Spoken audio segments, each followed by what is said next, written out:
আসসালামু আলাইকুম সম্মানিত ভিউয়ার্স। তো আজকে আসলাম আপনার কিচেনে রান্নাঘরের জাম ছড়াইতো। তো আসলে জাম ছড়াইতে আইসা সকল কিছু দেখলাম। তো আপনার বাইরের কাজগুলো দেখালাম, এখন ট্যাবের ভিতরে কি কি আছে দেখাবো। আসলেও আমরা যারা এই রান্নাঘর ব্যবহার করি, কারণ সবই তো মহিলা লোকে রান্না বান্না করেন।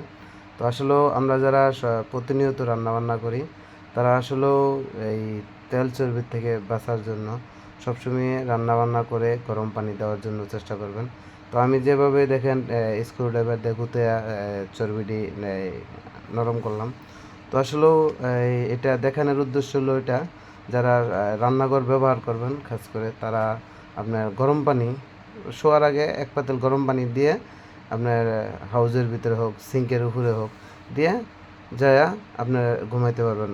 যারা ব্যবহার বা রান্না করে যান না, কাজের বুয়া দেয়া যারা রান্না করে করান, অবশ্যই রেগুলারই এক পাতিল গরম পানি দিয়ে দিবেন বড় দেখে।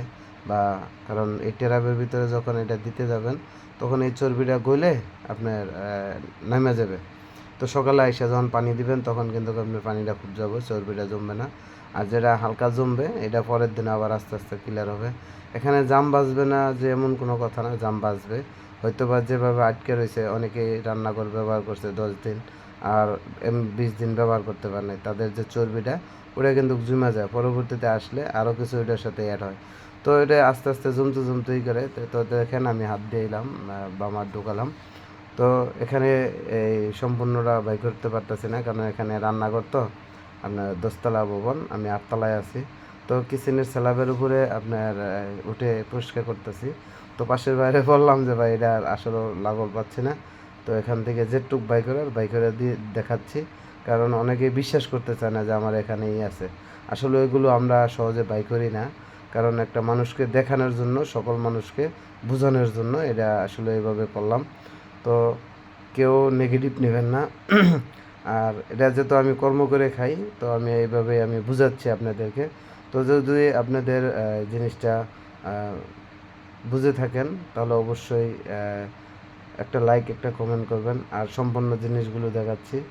আমার এই দেখেন রান্নাঘরে উপরে আসলাম, 7তলার থেকে 8তলায় এসে রান্নাঘরটা ভিডিও করে নিলাম। পাশের এর থেকে পানি নিচ্ছি, তো বাথরুম থেকে, কারণ এখানে পানি ব্যবহার করা পারতেছি না যে এই মিউজিক পেপটে সহ ফিস্ট করা, মিউজিক পেপটে এই করে করতে পারতেছি না। আর নিচে হাউজের কল আছে, পানির স্পিডটা একটু বেশি, ওই কারণে এই একটা কল লাগাইছে, কলের মুখে ফিল্টার নাই।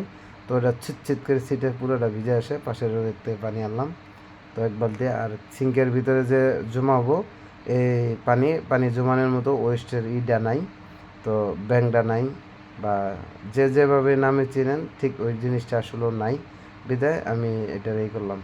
তো এতক্ষণ আমাদের ভিডিওটা দেখার জন্য আপনাকে অসংখ্য ধন্যবাদ। তো যদি আমার ভিডিওটা আপনাদের ভালো লাগে, একটা লাইক একটা কমেন্ট করবেন, অবশ্যই পরবর্তীতে দেখতে পারবো। আর সকলে একটু যে কোনো জিনিস ব্যবহার করলে একটু নিজে সাবধানতা ব্যবহার করতে হয়। তো সকলে ভালো থাকেন। আল্লাহ হাফেজ।